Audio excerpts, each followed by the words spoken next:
Welcome back. We are training for the album cover photo shoot now. That's a real album cover I am shooting for. See the thumbnail for a reference. That's the one. I was totally around doing gym stuff when that album was released. You got to look it up. I'm definitely old enough for that. But anyway, starting out with pull-ups, as you know, for the classic back day. Big pull-up drop set as my first compound lift here. Great for lats, great for biceps. You got to go just kill your lats on this. Just drop that weight a little bit, crank out until failure multiple times. I think I do 4 stages here. You gotta burn your lats to the ground basically, and that's how you'll get nice wings like I'm starting to get. That and pullovers, but that comes later. Pullovers are one of the best lat exercises out there. But I'll get into details on that when we actually get to that point in the video. But I just want to say, again, videos are doing way better than expected. I got like 14 views on the last one within the first hour, which is pretty nuts, even though that's nothing crazy, I guess, in the grand scheme of things, but to me it is. So I appreciate every single one of you tuning in to watch, whether you saw it on my Instagram story or saw it on Discord or just had it recommended to you. I do appreciate it. Like, if just let me know in the comments how you came across the video, and I'll give you your comment a little heart. I'll give every single one a like. That is a promise. Within a few minutes, unless you do it while I'm asleep too. But that's besides the point. I'm hitting some hard pull-ups, and you'll see a change in wardrobe today. I had to wear white instead of black.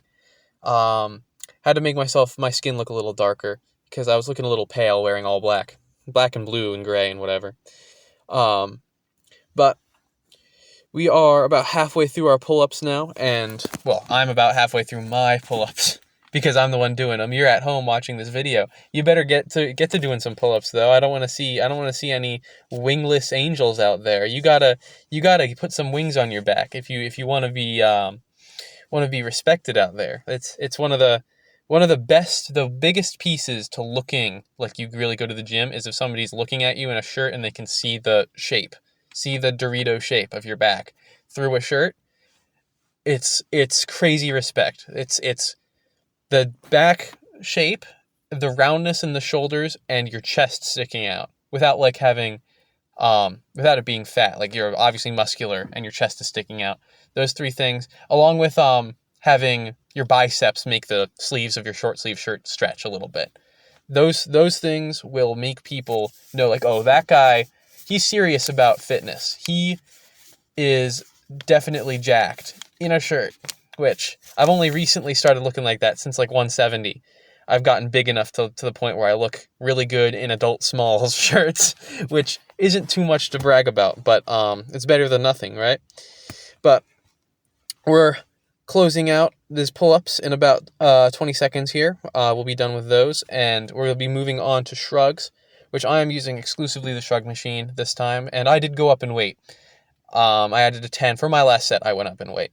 But we'll get there when we get there, right? It's about the journey, not the destination, so just enjoy it while you're along for the ride, won't you? Finishing up pull-ups here, as I said a second ago. I think having a compound... I just want to talk about specifically that I have a compound movement at the start of all of my workouts. Like, for leg press, that's a compound movement. For pull-ups, that's a compound movement. For back, rather, pull-ups are a compound movement. And for chest, incline bench, and shoulder press, for that matter, are compound movements. Actually, shrugs is... no, that's mostly just traps. Disregard that. Disregard what I said, not that they're only for traps. Just want to make that clear. I think starting out with a compound movement is really important because if you hit accessories first, the muscle that the compound movement is supposed to prioritize the most, like the biggest muscle, like your chest for incline bench, your pec major for incline bench, or your lats for pull-ups, or your quads, and, well, there really isn't a minor muscle involved for leg press. It's quads and glutes and like adductors, I believe, and like every other muscle is like slightly engaged, but not like crazy. There's no small muscle involved there. Maybe adductors is a small muscle involved, but you can still do it with just your quads. But you want the biggest muscle you don't want to do triceps and then hit bench, because then your triceps will fail before your chest even gets a pump. So you need to do your heavy compounds first, and then move on to accessories. And I like to, on back day, move on to shrugs next, because that's like a muscle that wasn't hit at all by pull-ups. And now we're moving on to pullovers. Well, we have been moved on to pullovers, as you can see in the video. On the second set now. Finishing it up soon, actually. Pullovers are the best lat isolation exercise. They force a crazy stretch, and you can just make them so sore and so pumped. And the first time I did them, it was crazy, the difference. Like, pull downs can eat your heart out with pull downs. Rows doesn't hold a candle to pullovers for strictly lats, right? Of course, pull downs hit other stuff that pullovers might not, like biceps. Pull downs and pull ups hit biceps, and so do rows, of course, and maybe mid traps to some extent. But pullovers for lat isolation, chef's kiss, best thing out there, really. And my buddy Lucas put me on them, and he is the GOAT for that. I will say he is. He knows his stuff, right? Next, we're moving on to bicep curls, isolation cable curl, as per usual. Except I'm doing, I believe I am doing 150. I'd have to go back and look at the video again though. But you can see what weight it's stuck at. I think I go 150, 150, 140, or maybe 150, 140, 140. It's one of the two. But excuse me. I've been progressively overloading pretty well for bicep curls. I think as of the Tuesday before I'm recording this voiceover, which is the back day after the one in the video, I went 155, 155, 140. Which, because the different cables have different settings, but have different weight options, basically. And you can't really put a 5 on them because of how the pin's shaped. But that's not important at the moment. The point is, with these accessories, just slowly going a little bit up in weight, a little bit up in weight, a little bit up in weight, while also involving them in compound movements, will do wonders for growing them. Because my biceps have gotten way bigger recently. But here we're finishing up bicep curls. One of the biggest puzzle pieces, one of the most important pieces of a back day workout, of course. You can live without them just doing pull-ups, but your biceps won't get nearly as big, and you really should include them. Anyway, moving on to rear delt flies, and I wanted to explain why I don't do different variations. So on screen, I have a dumbbell fly picture, and the reason I don't do these is A, you're less stable. B, well, actually, we'll go A, you get way less of a stretch. That's the most important one, because you're starting at the bottom, and you've got barely any tension on your rear delts, and that's not even that stretched of a position, right? With cable rear delts, the hardest part is the start when you're all the way stretched out, which is exactly what you want. And that's very clearly pictured here, being these rear delt flies. You're bent over and totally unstable, and you don't have a very good stretch, right? So moving on to our second set here, I have machine dumbbell flies pictured, and these are good because they are a lot more stable because you're seated and you're kind of locked in there. But again, the problem with the stretch, you really don't get very good stretch at all. And you can do a decent amount of weight, but then your mid-traps tend to take over a little bit without you even realizing it, unless you have a super insane mind-muscle connection, right? So I'd say cable ones are more ideal, but this is definitely an option, and I did these for a long time, and the reason I started doing cable ones actually was because the machine was taken at my gym. So I had to improvise. I did cable ones, and they're so much better. I felt it way more. You go slow and controlled out.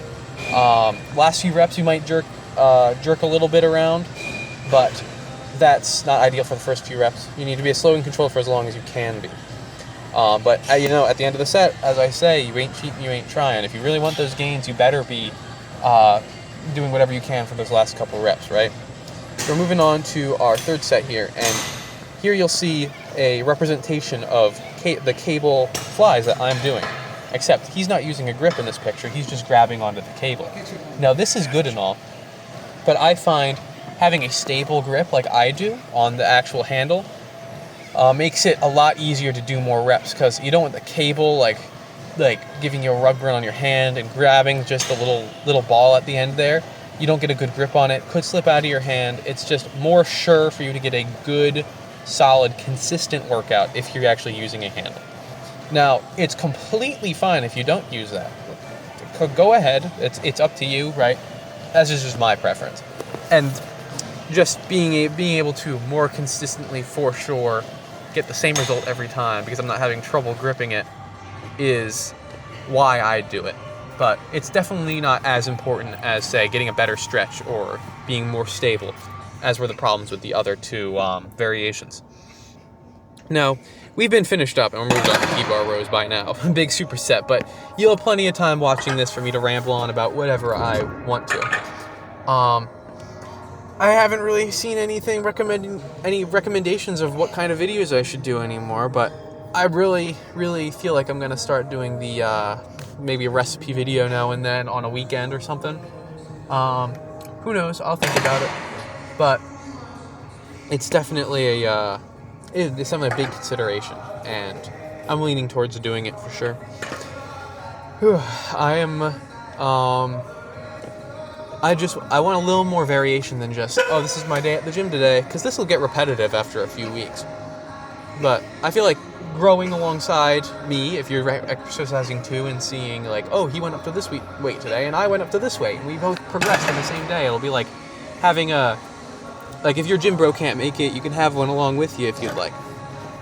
And even if you want to hit a workout together, just let me know and we'll see what we can do if you live nearby. I'm not at the point where I can fly people out or fly out myself. Sorry, that's just not happening. But other than that, we can work something out. But here you see me doing the crazy T-bar row drop set as a finisher here. And you'll see me do, you want to do, after you can't do full reps, just kind of as many partials as you can just for your back, because your arms are going to go out first on this. You want to finish off your back just pulling it as hard as you can backwards with your mid-traps and your lats and your rear delts, just pulling that bar up with your back specifically, even if your arms are dead straight. Right. Anyway, we're on to posing. And there's only a little bit today, so admire it while you can. But I just want to say thank you all for watching another one. If you like, subscribe, and comment and everything, that'd be great. And I'll see you next time.